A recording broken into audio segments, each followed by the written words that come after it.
شہدائے جنگ آزادی بلتستان کے اسمائے گرامی اپنے دامن میں سمیٹا یہ مینار قوم کے محسنوں کی نشانی تو ہے ہی، ساتھ ہی گلگت بلتستان کی سماجی و سیاسی تحریکوں اور آئینی حقوق کے علمبرداروں کی جدوجہد کا عینی شاہد بھی یہی چبوترا ہے۔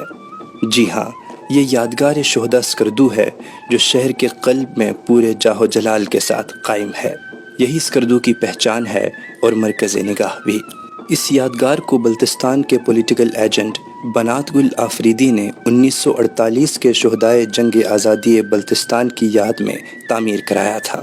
بنات گل آفریدی ایک فرض شناس افسر تھے۔ بلتستان کے باسیوں سے انہیں خاص انسیت تھی اور وہ یہاں کے مسائل کے حل کے لیے ہمہ وقت کوشاں رہتے تھے۔ 1964 میں بنات گل آفریدی جب دوسری بار بلتستان کے انتظامی سربراہ متعین ہوئے تو انہوں نے علاقے کی ترقی کے لیے جو انقلابی اقدامات اٹھائے وہ قابل تحسین ہیں۔ ان کے ترقیاتی منصوبوں میں نیا بازار اسکردو کی تعمیر اور یادگار شہداء کا قیام نمایاں ہے۔ اسکردو کا پرانا بازار جو ڈوگرا دور میں بنا تھا، اس کی جگہ انہوں نے جدید دور کے تقاضوں کے مطابق ایک نئے بازار کے قیام کا فیصلہ کیا، جس میں بڑے شہروں کی طرح دکانیں، ہوٹلز، لائبریری، ڈسپنسری اور PIA آفس سمیت دیگر دفاتر بھی موجود ہوں۔ انہوں نے اس بازار کے عین وسط میں بلتستان کے ان شہداء کی یادگار بنانے کا فیصلہ کیا جنہوں نے جنگ آزادی میں ڈوگروں کے تسلط سے اپنے وطن کو آزاد کرانے میں جانوں کا نذرانہ پیش کیا تھا۔ نیا بازار اور یادگار کی تعمیر کا فریضہ انہوں نے بلتستان کی 3 اہم شخصیات وزیر فرمان علی، H غلام اور غلام نبی کو سونپا، جس کا تذکرہ بنات گل آفریدی نے اپنی کتاب بلتستان ان ہسٹری میں بھی کیا ہے۔ ان کے مطابق یادگار شہداء کی تعمیر ان کی ایک اہم خواہش تھی۔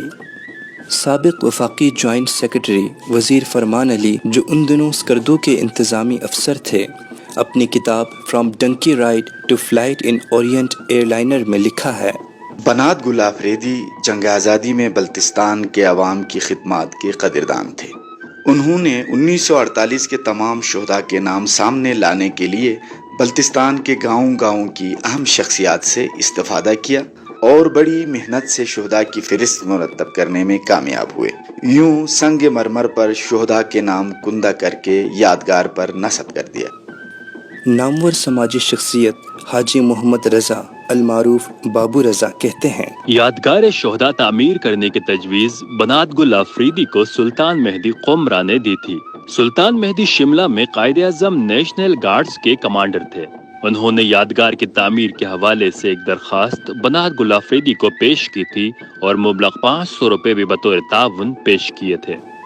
یادگار شہداء کی تعمیر کے حوالے سے بلتستان کی نامور علمی و ادبی شخصیات غلام عباس سدے اور حاجی غلام محمد نادم کہتے ہیں: یادگار شہداء کی تعمیر پر لگ بھگ 20,000 روپے کے اخراجات آئے۔ یہ اس دور کے حساب سے ایک بڑی رقم تھی۔ یادگار کے مینار کا خاکہ خود بنات گل آفریدی کا ذہنی اختراع تھا۔ اس کی تعمیر کی ذمہ داری ٹھیکیدار قادر اخوند اور رفیق خور کو سونپی گئی تھی، جو چین کے شہر کاشغر کے رہائشی تھے۔ یہ دونوں تجارت کی غرض سے اسکردو آ کر یہیں بس گئے تھے۔ انہوں نے کئی برسوں کی پیشہ ورانہ محنت سے اس یادگار کو تعمیر کیا۔ یادگار میں 2 خاص قسم کے پتھر استعمال ہوئے، ایک سفید پتھر جو کھرپچوں کی چٹان سے نکالا گیا تھا، جبکہ ہرے نما رنگ کا پتھر اسکردو کے نواحی گاؤں قمرا سے لایا گیا تھا۔ ان پتھروں کو بغیر مشینری کے اسکردو اور ہنزا کے ماہر سنگ تراشوں نے مخصوص انداز میں تراشا تھا۔ مقپون خاندان کی بزرگ شخصیت کاچو مہدی علی خان نے اسکردو کے کئی تاریخی و تہذیبی ورثوں کو وجود میں آتے ہوئے دیکھا ہے۔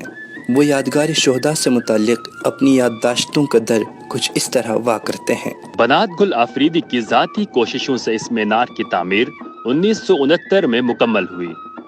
تاہم اس کی نقاب کشائی کا اعزاز نئے تعینات ہونے والے پولیٹیکل ایجنٹ ممتاز خان وزیر کے حصے میں آیا۔